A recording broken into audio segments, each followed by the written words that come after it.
Olá pessoal, tudo bem? Estamos aqui novamente para gravar mais um vídeo e eu vou continuar falando sobre um dos meus desenhistas, ou talvez o meu desenhista preferido, pelo menos aqui do Brasil, que é o Flávio Colim. Como eu comentei no último vídeo, eu acabei de ler uma obra dele, que foi o Guerra dos Farrapos, e hoje eu li um outro trabalho do Flávio Colim, que, como eu tinha comentado, a editora Comic Zone se comprometeu a lançar uma espécie de coleção Flávio Colim. E esse seria o segundo volume, né, dessa coleção. E eu estou falando sobre o Fawcett, que é do André Diniz e Flávio Colim, que é um livro assim belíssimo. Eu não sei se ele veio com marca-página e eu perdi. Você está em algum lugar aqui na minha estante. Mas também os livros têm esse formato gigante. Eu vou até pegar o outro para vocês compararem. Ficaram muito bonitos ambos os livros. Eles têm o mesmo formato, só muda a cor, a ilustração da capa, mas eles são muito parecidos, né, em relação ao formato, já que seria uma coleção. E esse, na verdade, primeiro eu tenho que falar sobre quem é o Coronel Fawcett. Ele foi um militar britânico do início do século XX. Ele, entre aspas, serviu no Sri Lanka, na Índia. Foi um desses, talvez, um dos grandes exploradores da humanidade. Inclusive, no ano de 1925, ele, né, o Fawcett, seu filho e o mateiro desapareceram nas matas do Mato Grosso do Sul, procurando a cidade de Muribeca, né, o Eldorado. Supostamente ele tinha encontrado ou entrado em contato com pergaminhos não, né? Com documentos do século XVIII, comentando sobre uma cidade perdida no interior do Brasil. E ele chegou a fazer algumas viagens para o interior do Mato Grosso do Sul, do Amazonas, né, da floresta amazônica, procurando vestígios dessa civilização antiga, supostamente para tentar, entre aspas, sanar aquelas lacunas sobre a origem da humanidade. Como a humanidade surgiu. Supostamente essa cidade de Muribeca era ou a cidade original da Atlântida, ou um dos seus satélites, uma das suas inúmeras colônias ao longo do mundo. E ficava exatamente aqui no Brasil. E ele teve até contato com uma espécie de estatueta que tinha uns escritos estranhos. Ele era um homem que se interessava em estudar assuntos ocultos, né? Sei lá, textos da Madame Blavatsky, sobre histórias relacionadas a, entre aspas, história oculta da humanidade. Enfim, era uma pessoa bem, vamos dizer assim, ligada ao que a gente chamaria hoje de teorias conspiratórias. E ele serviu, pelo que deu para entender, ele serviu de mote ou de inspiração para personagens até famosos do cinema, como o Indiana Jones. Caso vocês já tenham visto, né, o Indiana Jones, o primeiro filme, né, que ele se encontra na floresta amazônica, ele encontra uma estatueta, aquilo ali é uma referência explícita ao Coronel Fawcett, né? Tá aqui o livrinho. E, repetindo, ele tem que mostrar o livro, né? Tem as guardas que eu achei muito bonitas, que na verdade é uma das últimas ilustrações do livro.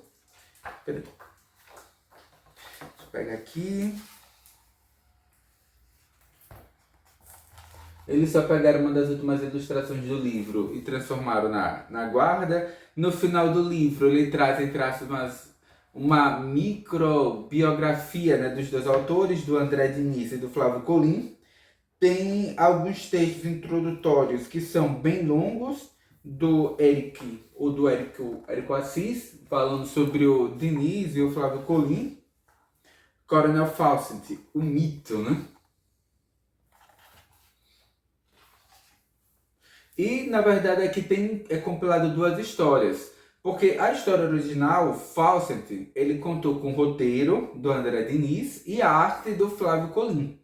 Só que, para essa edição, o André Diniz fez uma espécie de introdução, né, às origens do Coronel Fawcett, né, do mito. Que ele faz a arte e o roteiro. É uma história relativamente curta, tem umas 30 páginas. Tornando-se Fawcett.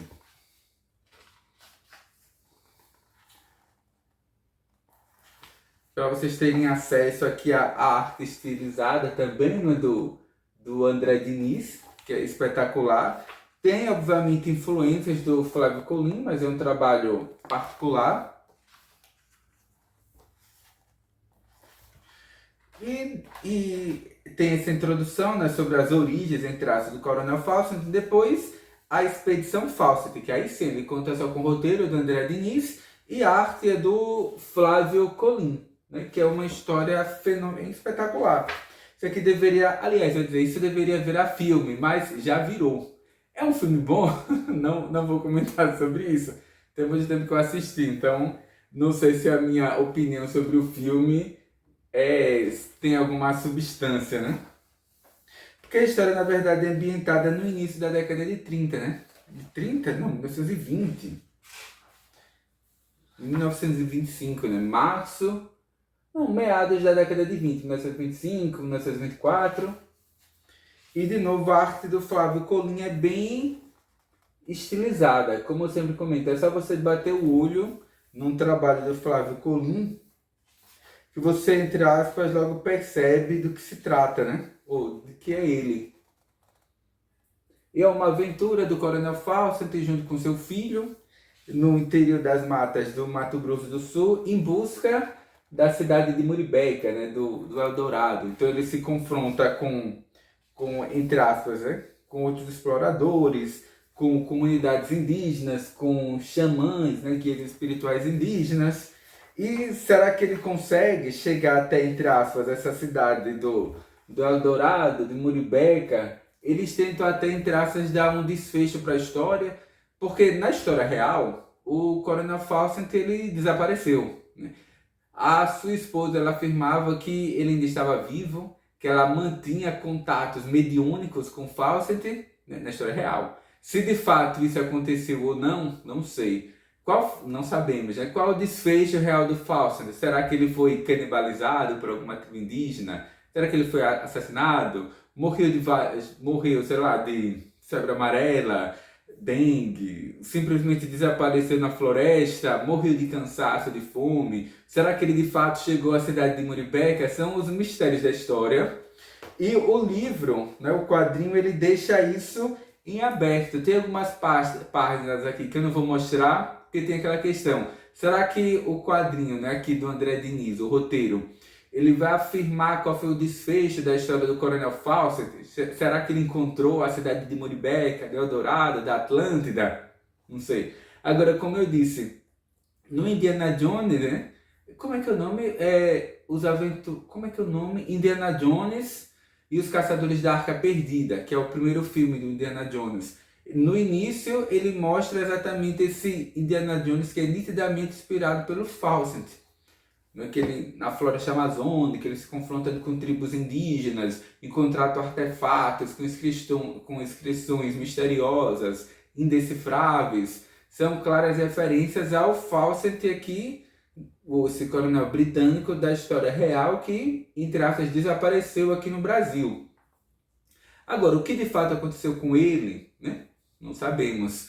Agora, eu não vou, como é uma história curta, eu não vou dar detalhes sobre qual é o desfecho que o Flávio Colim e o André Diniz dá para a história.